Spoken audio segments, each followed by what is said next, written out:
بسم الله الرحمن الرحيم. سبح اسم ربك الأعلى الذي خلق فسوى والذي قدر فهدى والذي أخرج المرعى فجعله غثاء أحوى سنقرئك فلا تنسى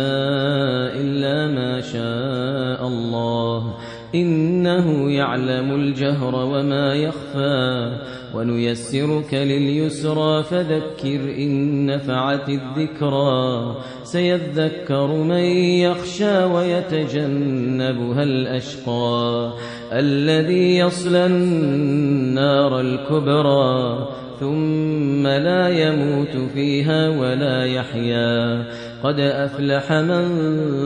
تزكى وذكر اسم ربه فصلى بل تؤثرون الحياة الدنيا والآخرة خير